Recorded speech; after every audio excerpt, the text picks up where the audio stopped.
Ingat-ingat, itu saya coplek sebagai contoh isinya lagu kebangsaan Indonesia. Assalamualaikum warahmatullahi wabarakatuh. Alhamdulillahirabbil kehadirat Allah Subhanahu wa taala. Alhamdulillahirabbil kehadirat Rasulullah Muhammad sallallahu alaihi wasallam. Alhamdulillahirabbil alamin kehadirat Guru Besar Mursyid Thariqah Siddiqiyah Syekh Mutarullah Al-Mustafa. Alhamdulillahirabbil alamin atas berkat rahmat Allah yang Maha Kuasa. Kali ini channel Tasawuf Nusantara akan mempersembahkan pengajian beliau Mursyid Thariqah Siddiqiyah yang berjudul Penyebab Bencana Terbesar di Indonesia Part 2. Banyak kalangan ulama di luar sana mungkin membahasnya, tapi kali ini beliau Mursyid akan membahasnya dalam bingkai tasawuf. Simak dan jangan sampai gagal paham. Terima kasih. Cekidot.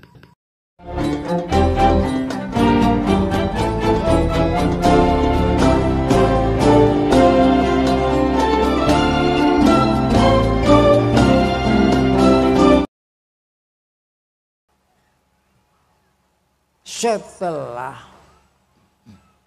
generasi Soekarno dan Hatta sulit menjadi jiwa besar ini, merosot. Bukan besar karena dibesar-besarkan. Bukan keramat karena dikeramat-keramatkan. Keramat raya besar, keramat mulia. Bukan raya karena diraya-rayakan oleh berita-berita, tapi keramat raya karena tumbuh dari jati dirinya sendiri.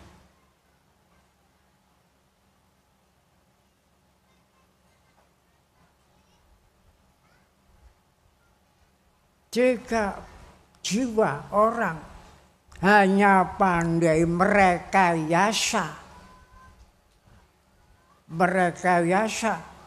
membuat macam-macam topeng rekayasa. Kalau sudah terjadi tidak ada yang tanggung jawab. Ganti melempar, tuduh menuduh. Siapa yang bertanggung jawab seperti Pak Bolo di Malang? Rame drama saja. Kadang-kadang sudah menjadi kubur beberapa, masih jadi drama. Ini jiwa kecil kabeh. Tidak ada aja. Bagaimana ini kalau terus-menerus Indonesia ini? Kalau tidak ada jiwa besar. Nah inilah. Jadi ingat-ingat. Itu saya coplek sebagai contoh isinya lagu kebangsaan Indonesia.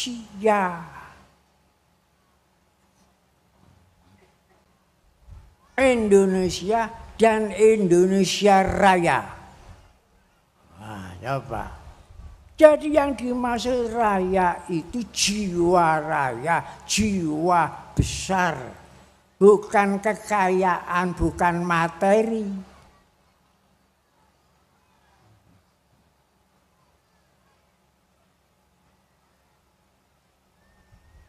Bangunlah jiwanya, bangunlah badannya. Tapi bagaimanapun besarnya jiwa, tapi kalau jiwa itu tidur tidak bangun, tak ada artinya. Sebab orang yang tidur itu sama dengan orang yang mati. An-naum akhul maut. Rasulullah bersabda, an-naumu akhul maut. Tidur itu saudara kandungnya mati. Jadi kalau orang yang tidak bangun kesadarannya, apa bisa membela negaranya ini? Kalau tidak bangun, apa bisa? Tidak bisa. Tidak bisa menolak bahaya dan tidak bisa diambil harta bendanya oleh orang lain. Ya tidak bisa apa-apa karena tidur.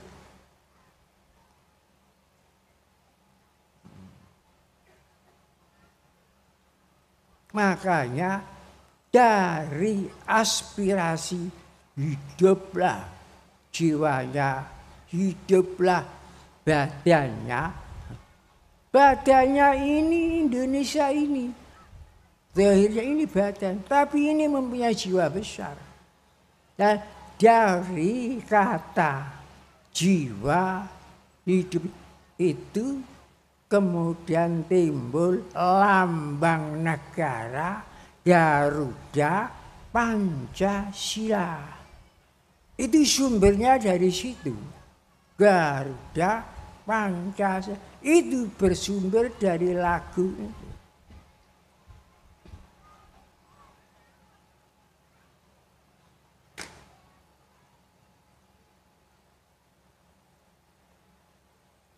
Makanya cara merawat Indonesia ini saya merawat melalui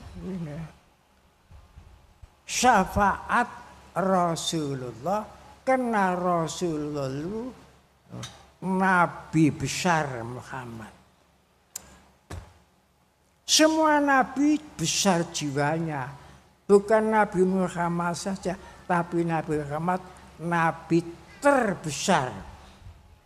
Saya tidak mampu untuk menerangkan kebesaran Nabi Muhammad.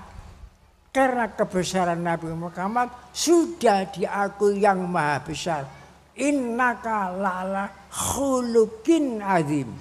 Innaka la'ala khuluqin azim. Saya tidak bisa menerangkan itu.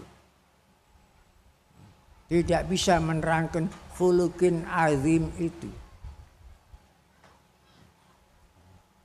Itu bagian orang ahli khos tasawuf yang tingkat tinggi. Saya tidak bisa menerangkan. Apa hakikat syafaat itu pun saya tidak bisa menerangkan secara hakiki. Kalau ingin tahu, bacalah kitabnya Imam Ghazali, Munqidh Minad Dhalal, rahasia syafaat.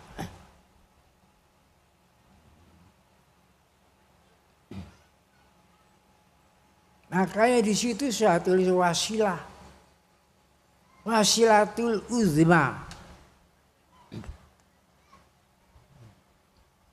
wasilatul uzma.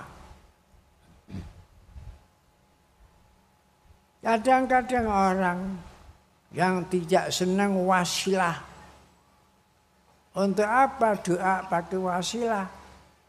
Sedang Allah Ta'ala itu maha dekat. Wa nahnu aqrabu ilaihi minkum.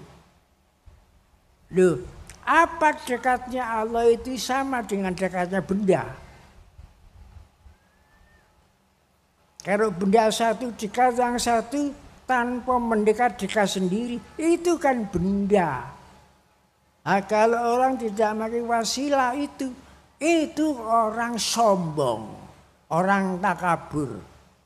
Seakan-akan Allah langsung dekat kepada dia. Bukan itu.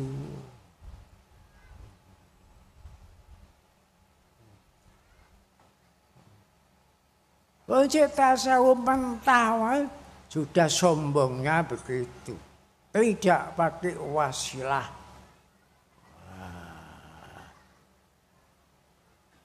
Dan kita bawa wasilah para rasul, para nabi. Orang yang paling dekat kepada Allah.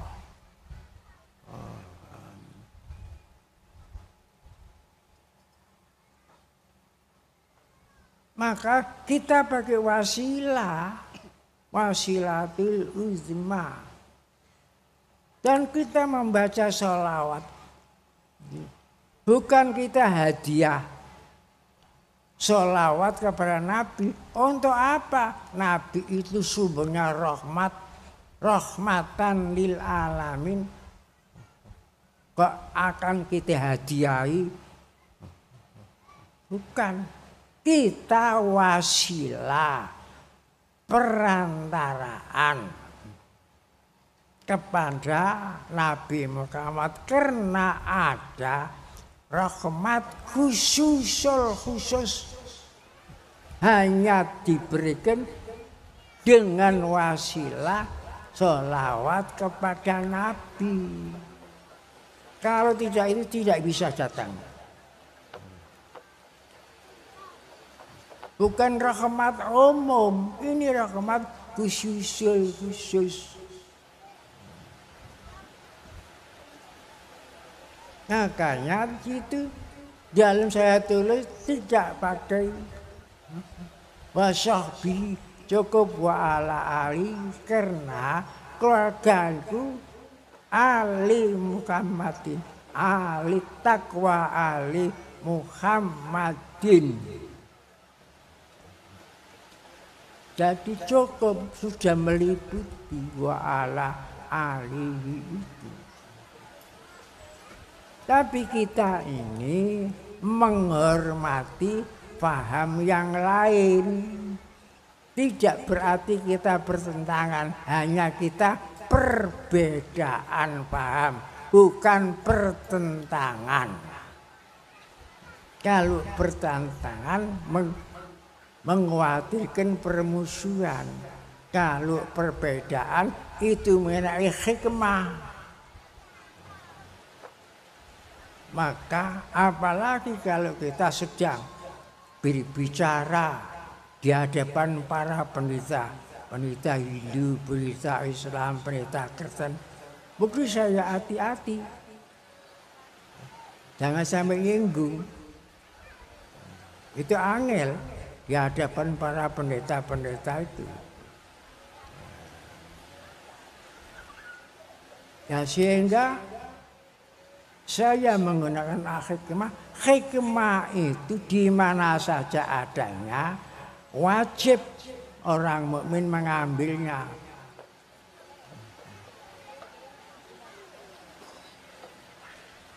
Sebab hikmah itu tuntutan. Al-hikmatu dhalatul mu'min haitsu wajadaha iltaqata. Hikmah itu tuntutan bagi orang mukmin di mana saja kamu mendapatkan, ambillah hikmah itu. Maka saya ambil di mana saja. Apa untuk kewayangan, untuk cita ini, buku ini, saya ambil hikmah itu. Ini tuntutan orang mukmin.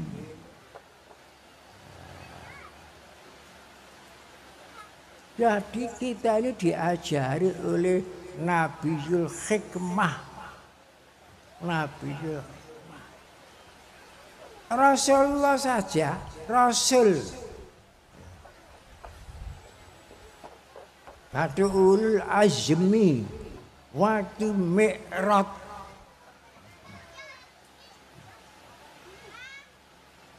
Diantar oleh Jibril Muhammad kalau aturi kangge sekedap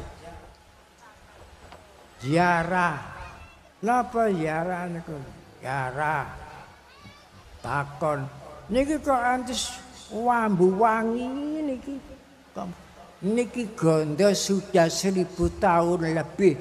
Gondone napa? Niki gondone kuburan kok harum.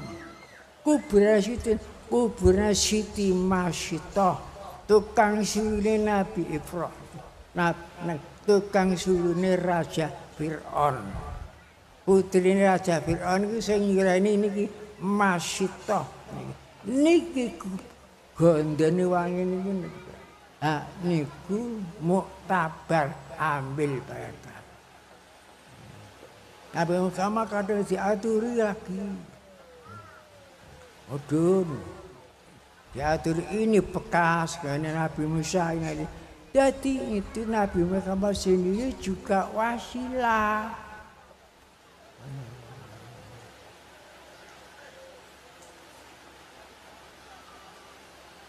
Ini yang tahu rasa ini, orang tasawuf nggak tahu wasilah. Lalu kita ziarah ke makam Wali Songo. Misalnya masuk ke makam Wali Songo, kita di situ baca Subhanallah, Alhamdulillah, wa la ilaha illallah, Allahu Akbar, atau membaca kulhu. Dan yang kita baca itu yang diamalkan oleh para wali-wali itu. Jika bacaan kita misalnya Subhanallah bertemu dengan bacaan yang kita ziarahi itu, para wali itu, pertemuan muwafaqah itu bisa menimbulkan resonansi getar menggetar. Itu namanya ambil barokah. Itu dalam kitab tafsir Mafatihul Ghaib diterangkan. Waktu nafsiri kalimat irji'i ila rabbiki mardiyatan mardiyah. Tafsir Mafatihul Ghaib itu yang mengarang Imam Fakhrur Razi. Disebut tafsir besar, tafsir kabir. Karena di situ dominan masalah tauhid dikatakan tafsir kabir. 12 jilid. Banyak menerangkan rahasia salat, rahasia puasa.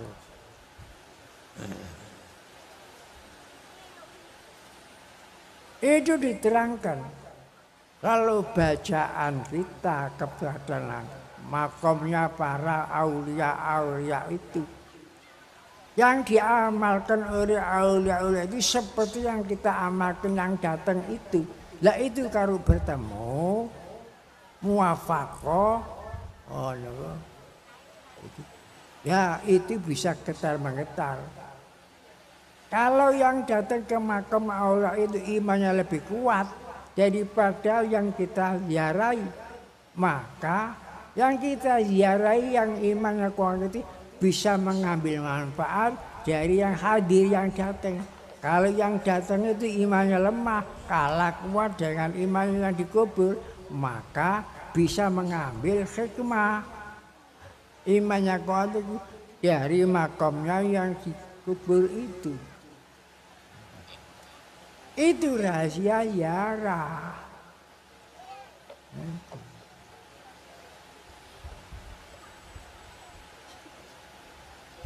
Begitulah ini.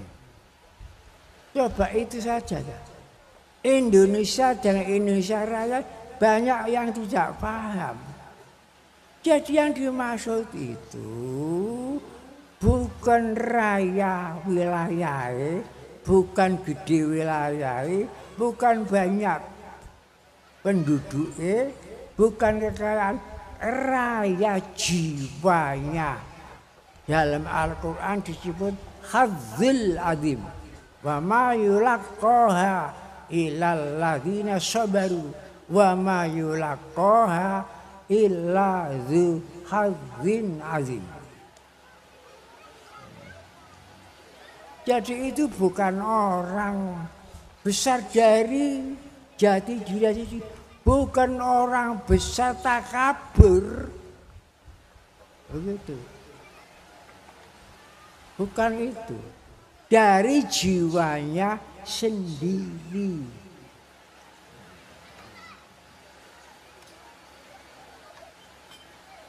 Nah ini perlu ini harus ada mujaddid. wawasan kebangsaan ini. Biar tidak minim masalah wawasan bangsaan. Rumangsa dugaannya melebihi orang lain. Padahal banyak yang tidak paham. Banyak yang tidak paham.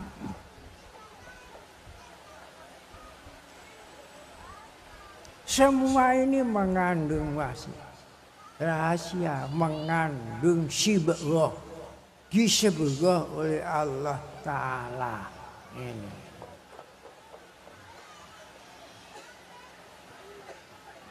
Jangan hanya banyak, kalau jiwa kecil itu banyak, jiwa kecil juga hanya pandai membuat rekayasa, topeng rekayasa. Kalau sudah kejadian seperti di Malang itu, tanggung jawab tidak ada, lempar-melempar. Ada yang ngarani gas air mata bahaya, ada yang ngarani gas air mata tidak bahaya. Apalagi kalau sudah kedaluarsa tambah itu dibantah lagi. Jajah yang mengatakan yang tidak bahaya dijajal meripati kono piye? Meripati dia dijajal. Gelem ta? Sudah menjadi mayit, sudah dikubur, masih menjadi tari-tarian, masih menjadi drama. Inilah orang yang tidak bermoral di sini. Tidak bermoral. Dan ini kalau sudah jati diri ditinggalkan oleh bangsa ini, bahaya terbesar menimpa Indonesia. Mudah-mudahan bahaya besar ini, bahaya yang meninggalkan jati diri ini diselamatkan, tidak sampai terjadi di Indonesia. Itu bahaya. Makanya dalam kata-kata hadi itu juga saya isi itu. Mudah-mudahan selamat dari bahaya yang terbesar. Itulah yang perlu saya sampaikan dalam Mau'izatul Hasanati. Mudah-mudahan manfaat bagi kita semuanya. Bismillahirrahmanirrahim. Alhamdulillahirrahmanirrahim. Hamda yuafi ni'mahu wa yukafi majidah. Ya Rabbana lakal hamdu kama bagi ijalikal karim wa azim mustaqik. Allahumma a'inna ala zikrika wa syukrika wa husni ibadatika. Allahumma a'inna ala zikrika wa syukrika wa husni ibadatika. Allahumma a'inna ala zikrika wa syukrika wa husni ibadatika. Rabbana atina fid dunya hasanah wa fil akhirati hasanah wa qina adzabannar.